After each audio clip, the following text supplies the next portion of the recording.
किसके लिए है? वे जो बहुत ज़्यादा इंटरनेट इस्तेमाल करते हैं, वे जो सोचते हैं कि वे एक साथ 2 काम कर सकते हैं, वे जो फोकस करने के तरीके जानना चाहते हैं। यह किताब आपको क्यों पढ़नी चाहिए? आज हम इंटरनेट और सोशल मीडिया से घिरे हुए हैं। हम हर 15 मिनट में अपने फेसबुक में लॉग इन करके नोटिफिकेशन चेक करते हैं। हर 10 मिनट में अपना फ़ोन देखते हैं। ये सारे काम हमारा ध्यान समय समय पर भटकाते रहते हैं, जिससे हम उस काम को अपना पूरा ध्यान नहीं दे पाते जो हमारे लिए ज़रूरी है।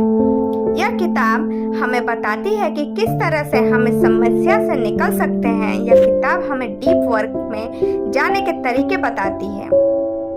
डीप वर्क का मतलब अपने दिमाग को पूरी तरह से अपने काम पर लगाना और सारी भटकाने वाली चीजों से नाता तोड़ लेना।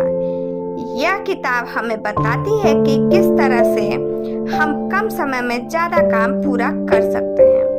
इसे पढ़कर आप सीखेंगे हमारा ध्यान क्यों भटकता है, किन किन तरीकों से आप डीप वर्क में जा सकते हैं, किस तरह से आप अपने इंटरनेट या सोशल मीडिया के लत से छुटकारा पा सकते हैं।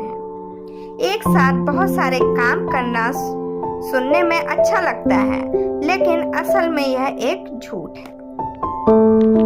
बहुत से लोग अपना काम करते रहेंगे और साथ में फेसबुक इस्तेमाल करते रहते हैं। उन्हें लगता है कि इस तरह से वे 2 काम एक साथ कर रहे हैं और अपना बहुत समय बचा रहे हैं। लेकिन यूनिवर्सिटी ऑफ मिनेसोटा की प्रोफेसर सोफी लेराय की स्टडी में कुछ और ही सामने आया। सोफी ने 2 ग्रुप बनाए। पहले ग्रुप में उन्होंने कहा कि वे कुछ पहेलियां सुलझाएं और बीच बीच में जाकर कुछ रिज्यूम देखें। उसके हिसाब से लोगों को नौकरी देने या देने का फैसला करें। दूसरे शब्दों में उन्होंने पहले ग्रुप को 2 काम एक साथ करने के लिए दिया, जबकि दूसरे ग्रुप में कहा कि वे सिर्फ पहेलियां सुलझाएं।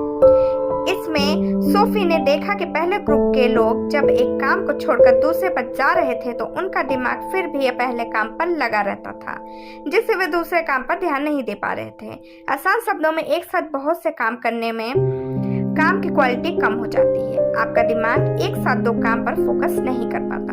अगर आप यह जबरदस्ती करने की कोशिश करेंगे तो आपका दिमाग उलझ जाएगा। इसके बाद बहुत से लोग काम करते वक्त अपने कंप्यूटर में सोशल मीडिया के टैब खुले रखते हैं। जब भी कोई नोटिफिकेशन आता है तो वे जाकर उसे देखते हैं। यह भी आपके काम की क्वालिटी पर असर डालता है। 2012 के स्टडी में मैकिंसे कंसल्टिंग फर्म ने देखा कि एक औसत कर्मचारी अपने काम का 60% हिस्सा ऑनलाइन बात करने में बिता देता है। वो सिर्फ 30% हिस्से में ईमेल का जवाब देता है। यानी कि लोग काम बहुत कम कर रहे हैं, लेकिन फिर भी उन्हें लगता है कि वे बहुत काम कर रहे हैं। ये छोटे छोटे काम एक साथ जुड़े जाते हैं जो अंत में जाकर बहुत ज़्यादा लगने लगते हैं, लेकिन इन्हें करने से कुछ भी हासिल नहीं होता। इसलिए हमेशा एक बार में सिर्फ एक काम को करने की कोशिश कीजिए। अपने काम में पूरा ध्यान लगाने के लिए आपको बहुत तरीके अपना सकते हैं। सबसे पहले तरीके का नाम है साधु का तरीका, जिसमें आप खुद को हर ध्यान भटकाने वाली चीज से एक साधु की तरह अलग कर लेते हैं और सिर्फ अपने काम पर ध्यान देते हैं। दूसरा तरीका बाई मॉडल तरीका, जिसमें आप अपने ज़रूरी काम के लिए खुद को एक समय देते हैं और सिर्फ उसी काम को करते हैं। बाकी का समय आप दूसरों कामों को देते हैं। तीसरा तरीका एक लय में काम करना, जिसमें आप 90 मिनट में पूरी तरह से अपने काम पर ध्यान लगाते हैं और फिर थोड़ा ब्रेक लेते हैं। साथ ही आप एक कैलेंडर की मदद से यह देखते हैं कि आपने कितना काम किया। अंत में आता है जर्नलिस्टिक तरीका, जिसमें आप कोई भी खाली समय देखकर अपने काम पर चले जाते हैं और उसे करते रहते हैं। लेकिन इन सारे कामों में एक बात मिलती है, आप इस तरह से काम करने की आदत बनाते हैं। आप अपने मूड के हिसाब से काम नहीं करते, बल्कि हर दिन का एक रूटीन बनाते हैं, जिस वजह से आप हर दिन अपना मूड खुद से बनाकर काम करने के लिए जाते हैं। खुद को भटकाने से बचाने के लिए आप एक खाली जगह खोज सकते हैं या फिर अपने ऑफिस के बाहर एक डू नॉट डिस्टर्ब का बोर्ड लगा सकते हैं। आप खुद को भटकने से रोकने के लिए कोई भी तरीका अपना सकते हैं। इसके अलावा अपने फ़ोन को स्विच ऑफ कर दीजिए, साथ ही अपनी सेहत पर ध्यान दीजिए। यह देखिए आप जो कुछ भी कर रहे हैं उसे हर रोज़ करें। अपनी सेहत का ख्याल रखिए ताकि आप अपने काम को हर रोज़ अच्छे से कर पाएं। टेक्नोलॉजी के इस्तेमाल को कम कर दीजिए और अपने दिमाग को फोकस करना सिखाइए। आज के वक्त में हमारा ध्यान भटकाने के लिए बहुत सी चीजें हैं, साथ ही हमारा दिमाग किसी एक चीज पर ध्यान लगाने के लिए नहीं बना है। हमारा दिमाग इस तरह से डिजाइन किया गया है कि उसका ध्यान हर वक्त भटकता रहे। इसकी वजह यह है कि जंगलों में जब हम आदिवासियों की तरह रहते थे तो एक चीज पर ध्यान लगाए रखना हमारे लिए नुकसानदायक हो सकता था, क्योंकि इससे हम किसी जानवर के शिकार हो सकते थे। साथ ही हर वक्त ध्यान भटकाते रहने से हम नए मौके खोज पाते हैं, लेकिन हमारी यह खूबी जंगलों में रहने के लिए जरूरी थी, शहरों में रहने के लिए नहीं। अपने दिमाग को काम पर लगाने के लिए आपको सबसे पहले फोकस करना सीखना होगा। नहाते वक्त, कपड़े पहनते वक्त या टहलते वक्त यह सोचिए कि आप किस तरह से अपना दिन बिता रहे हैं या वो कौन सी चीजें हैं जो आपको खास समय खा रही है। इसके बाद जब आपको समस्या मिल जाए तो आप उसके अलग अलग समाधान खोजिए। जब आपको यह भी पता लग जाए कि आपको क्या काम करना है तो खुद से यह पूछिए कि किस तरह से आप उस काम को करके अपने मंजिल तक पहुंच सकते हैं। इसके साथ ही सोशल मीडिया को लेकर अपनी आदतों पर भी ध्यान दीजिए। यह देखिए कि आप सोशल मीडिया का इस्तेमाल क्यों कर रहे हैं। अगर आप लोगों से जुड़े रहने के लिए यह सब कर रहे हैं या उस काम की वजह से उसे इस्तेमाल कर रहे हैं, तो क्या आप असल में वो काम कर रहे हैं? या फिर आप चाहे तो 1 महीने के लिए सोशल मीडिया बंद करके भी देख सकते हैं। इसके बाद आप खुद से सवाल पूछिए, सोशल मीडिया का इस्तेमाल ना करने से आपकी जिंदगी बेहतर बनी या नहीं? क्या किसी को आपके सोशल मीडिया इस्तेमाल ना करने से कुछ फर्क पड़ा? क्या कोई ऐसा काम था जो उसे इस्तेमाल ना करने की वजह से पूरा नहीं हुआ?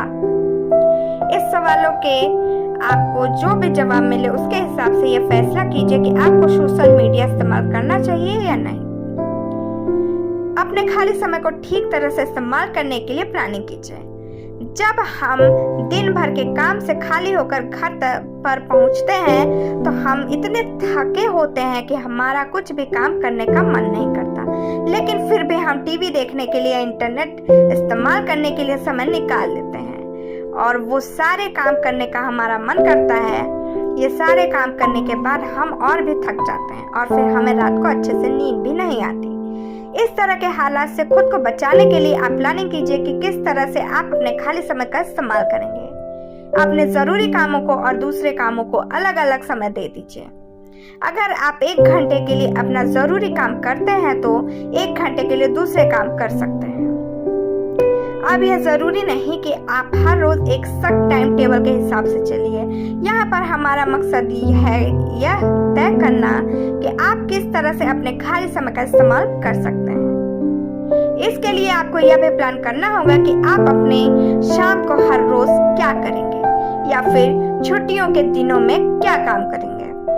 खुद को एक काम पूरा करने के लिए एक समय दे दीजिए और उस समय के अंदर उस काम को पूरा करने की कोशिश कीजिए। इस बीच अपने फोन को बंद कर दीजिए और ईमेल चेक करना छोड़ दीजिए। इसके अलावा कुछ दूसरे कामों को करने के लिए भी समय निकालिए ताकि आप अपने दिमाग को फ्रेश कर सकें। किताबें पढ़ने के लिए या अपने दोस्तों के साथ समय बिताने के लिए भी कुछ समय निकालिए। ये सारे काम करने की प्लानिंग भी एडवांस में कीजिए। सारांश, आज के वक्त में बहुत से लोगों का मानना है कि वे एक साथ 2 काम कर सकते हैं, लेकिन यह गलत है। आपका दिमाग एक बार में सिर्फ एक काम पर ध्यान लगा सकता है। इसलिए अपना जरूरी काम करते वक्त इंटरनेट या सोशल मीडिया का इस्तेमाल मत कीजिए। अपने दिन को प्लान कीजिए ताकि आप अपने खाली समय का इस्तेमाल अच्छे से कर पाएं। अगर आप दिन के अंत में पूरी तरह से थका हुआ महसूस करते हैं तो इंटरनेट को कम इस्तेमाल कीजिए। अपनी डायरी पर यह लिखिए कि आप दिन में कब कब इंटरनेट का इस्तेमाल कर सकते हैं। इसके बाद सिर्फ उस दिए गए समय में ही इंटरनेट का इस्तेमाल कीजिए। इस तरह से आप अपनी इस आदत पर काबू कर पाएंगे। बहुत बार ऐसा होता है कि हम खुद को एक समय देते हैं इंटरनेट इस्तेमाल करने के लिए, लेकिन हम अनजाने में कुछ ज्यादा देर तक उसे इस्तेमाल करते हैं। लेकिन अगर आप दिन के एक दिए गए समय में ही इंटरनेट इस्तेमाल करेंगे तो आप पाएंगे कि आप पहले से बेहतर काम कर पा रहे हैं। आज के लिए बस इतना ही। Thank you, bye, take care.